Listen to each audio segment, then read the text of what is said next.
It's June the 7th, Belmont Stakes Day. Hoping for a Triple Crown winner today with California Chrome. First bet of the day came from Great Britain. It was the Group 1 Epsom Derby. I love number 2 Australia. Prime Time, stalking the pace into the final turn. Straight, and it's Australia who moves through with Kingston Hill. These two forge on in the Investec Derby. They go away. Aaron has moved through to dispute third place with Romsdale. Then Evan Oren. They race now down with a furlong to go. It's Australia who is out in front. Kingston Hill in second place, and it is Australia forging clear by a length or so. Kingston Hill is trying to rally. It was written in the stars. A day of destiny as Australia follows in her hands. 20 to win, got back almost $50 to start the day.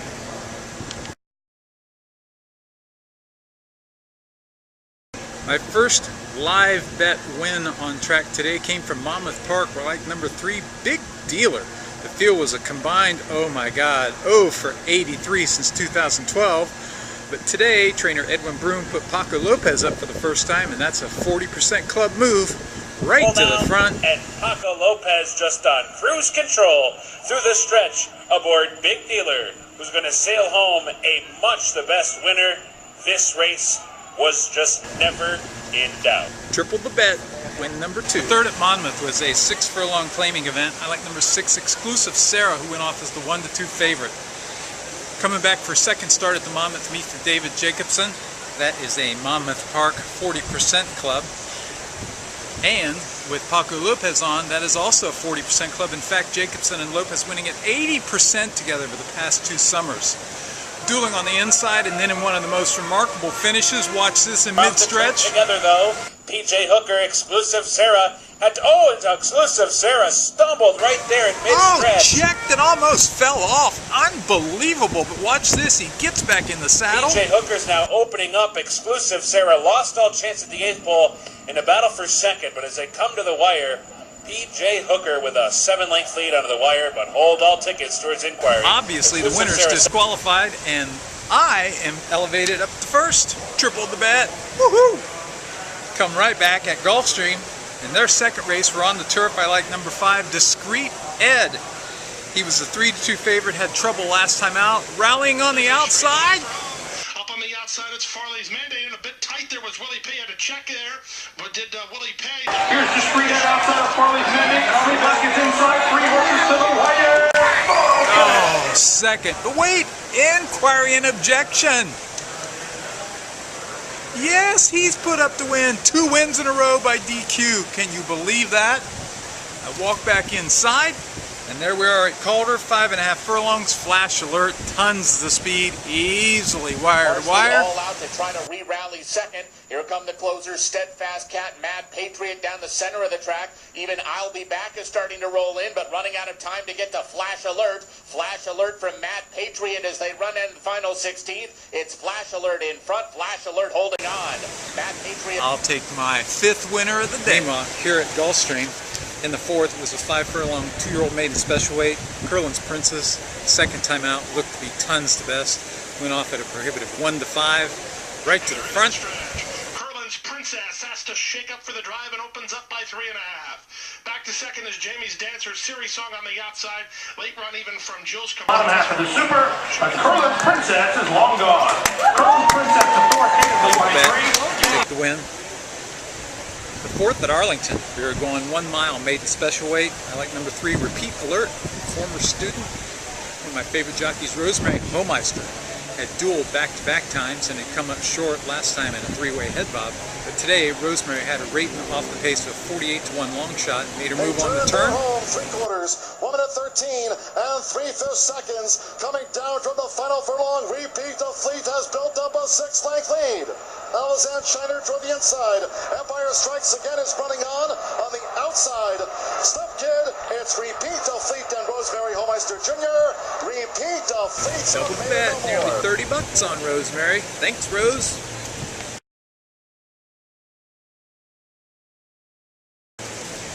The second at Santa Anita, maiden special weight juveniles. Again, this time Bob Baffert, Martin Garcia, Santa Anita.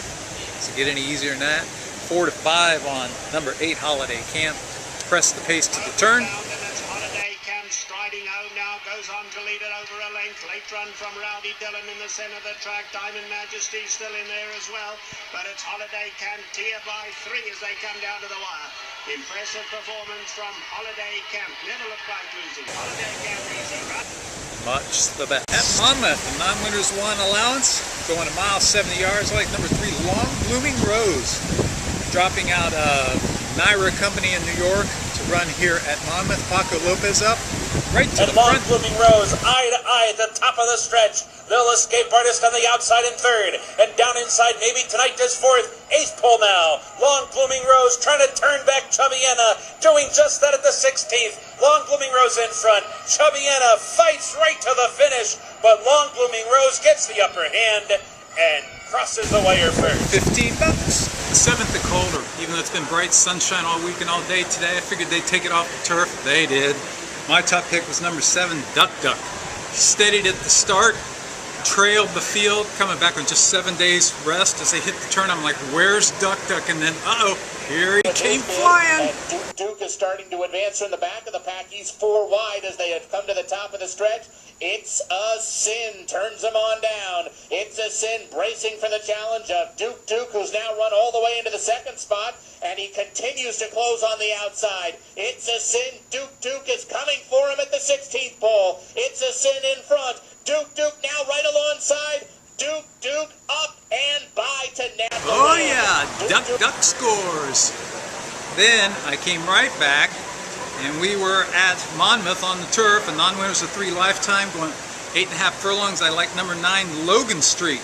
Of the 63 turf races run by the other 8 in here, 1 race earned a buyer that would beat this guy. But as they turned for home, Paco Lopez was dueling on the outside. Oh, so close! Together. Farther back, Quiet Danger, Trusted Choice trying to get going. 16th out, Thunder Calls, fights with Logan Street. Logan Street, Thunder Calls, Trusted Choice on the outside. Logan Street Double guts the it bet. out.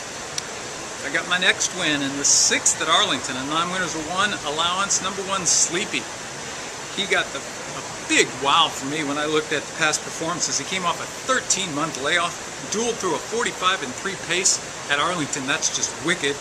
And he drew off right to the front today as a 3 to 5 favorite. Viking takes a run at Sleepy. Sleepy is still finding. Sleepy in front. Viking fully extended. Febreze Super 23. And late game between horses by Downstar. And Sleepy scores. It's Sleepy. Double the bet, scored again at Calder. It was the 8th, 6.5 furlongs. I like number 8, Leverage Loan. Going out for Kirk's the 80, winning in an unbelievable 64% this summer, 46% first off the claim, 42% off the layoff, 43% on runners turning back in distance. Went off at even money, made his move on the turn. They're at the top of the stretch. It's Leverage Loan. Leverage Loan has taken charge and put away El Kiwi at the furlong pole. And he opens it out to a 3-length lead. El Kiwi just trying to hold the place. Putty Boy is flattened out just a bit. It's Leverage Loan well on his way for Jean-Pierre Bayanes. Leverage Loan wins it by Triple almost bet, 5. win number 14. At Belmont Park, it was my bet of the day, the grade 1 net mile. I loved Palace Malice. His last 2 buyers, 113 and 114, were both better than anything the field had run in their lifetime. As they spun out of the turn, he was trapped behind horses. Golden Sense, Jeff's pick was on the lead with Mike Smith. Where to go? And they're being followed by Scarly Charlie. Normandy Invasion is moving up on the far outside, 5 lengths off the lead. Broadway Empire has been joined up front now by Golden Sense, and the 2 of them will turn for home together. Broadway Empire, Golden Sense. On the outside, Romance is 3rd. Palace Malice, right in contention behind horses. Clearly now, as they're on the outside, they're into the stretch, and it's Golden Sense. Golden Sense coming to the 8th pole, and he's got the lead by 2. Palace Malice is charging through on the outside. Golden Sense and Palace Malice. Palace Malice has come up the rail, and Palace Malice and John Velasquez have won the Met Mile, beating Golden Sense and Romance. 100 to win. I turned to Keith. He said, I pounded. I'm like, how much did you have? 400. Best bet of the day for both of us.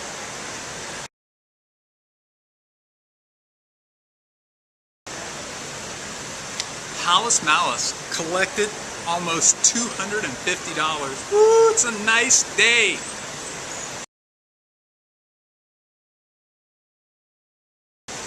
At Arlington, race 7, 5.5 furlongs on the turf, I thought number 4, Fleet Encounter, could come running from off the turf. His local record, 4 wins, 4 starts, 3 wins in a second.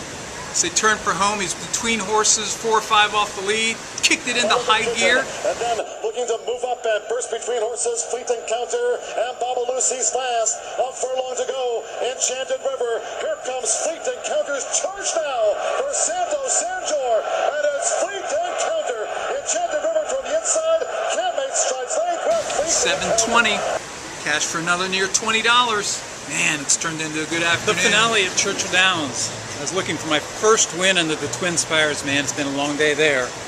I like number 1, Claymaker, in a maiden special weight 1 mile turf event.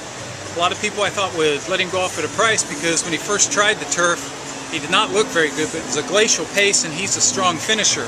And last time out, with a legitimate pace, he just missed when 4th by less than a length in a swift 23 3 final fraction. I thought with a good pace today, he would have a good chance at a price.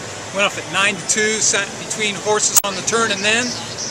And they're in upper stretch. It's Noble Bird taken on by Claymaker. And Claymaker tackles Noble Bird with a final furlong to go. Claymaker with a slender lead over Noble Bird, who's game up the inside.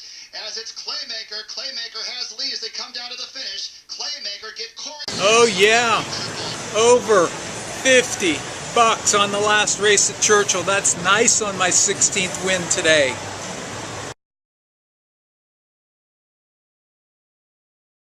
At Santa Anita, the 8th race, we're going down the hill, 6.5 furlongs in a turf sprint. I like number 4, Alpha Bullet. Paired speed figures, likes to fire fresh, holds a double buyer's advantage over this field. We're at the top of the lane now, redistribute, hanging on, but now here comes Alpha Bullet. And Alpha Bullet strikes the front, shifting his ground pretty badly, but he has the lead. Will True Up now looms the danger. They come for home. Alpha Bullet continues to shift, but hang on. Will True Up, Candy Anniversary, flying late. Alpha Bullet to get there. The 12th at Belmont, 9 furlongs on the turf. Number 7, Guerrero. He's 9-5 program favorite. He comes over after a European resume where he had 2 wins and a 3rd. Europeans have class. I think he takes down the 12th at Belmont. That's number 7, Guerrero.